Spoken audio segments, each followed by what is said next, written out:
Giraffes Can't Dance. Authors Giles Andrede and Guy Parker-Rees.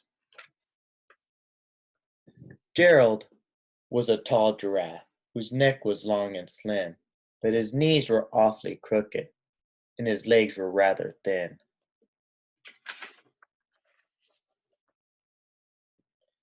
He was very good at standing still and munching shoots off trees, but when he tried to run around, he would buckle at his knees.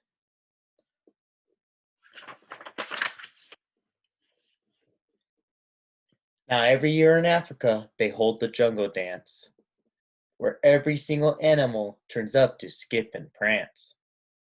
And this year, when the day arrived, poor Gerald felt so sad, because when it came to dancing, he did not think he was very good at all.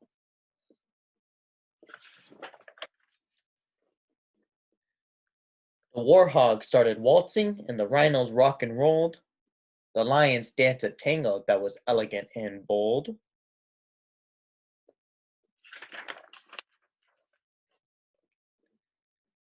The chimps all did a cha-cha with a very Latin feel, and 8 baboons then teamed up for a splendid Scottish reel.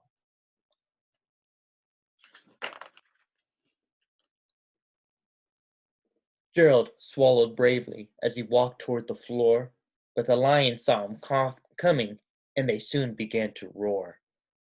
"Hey, everybody, look at Gerald!" the animals all sneered. "Giraffes can't dance," as they all laughed at Gerald.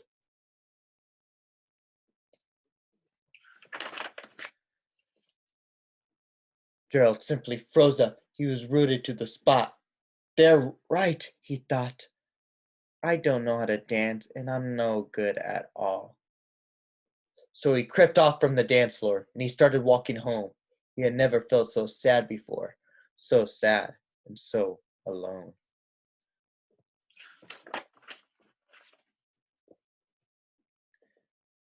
Then he found a little clearing. He looked up at the sky. The moon could be so beautiful, he whispered with a sigh. "Excuse me," coughed a cricket, who'd seen Gerald earlier on, "but sometimes when you're different, you just need a different song."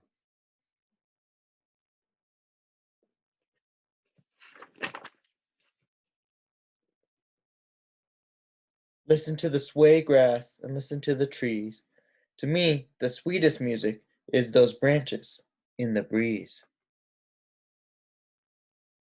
So imagine that the lovely moon is playing just for you.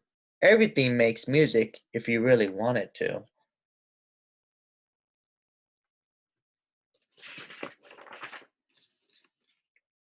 With that, the cricket smiled and picked up his violin.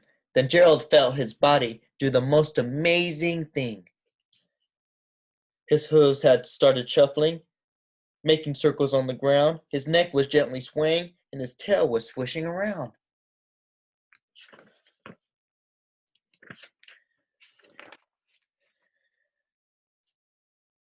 He threw his arms out sideways and he swung them everywhere. Then he did a backward somersault and leaped straight up in the air.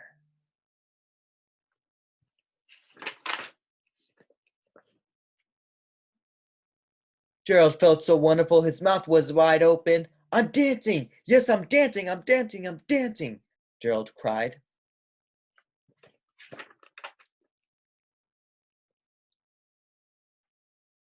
Then one by one, each animal who had been out there at the dance arrived while Gerald boogied on and watching them, quite entranced. They shouted, "It's a miracle! We must be in a dream! Gerald, you're the best dancer that we've ever seen!"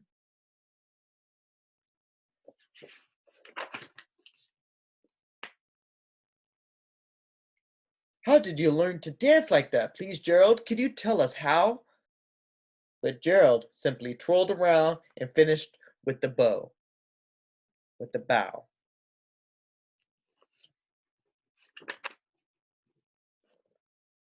Then he raised his head and looked up at the moon and stars above. "We all can dance," he said, "when we can find music that we love." The end.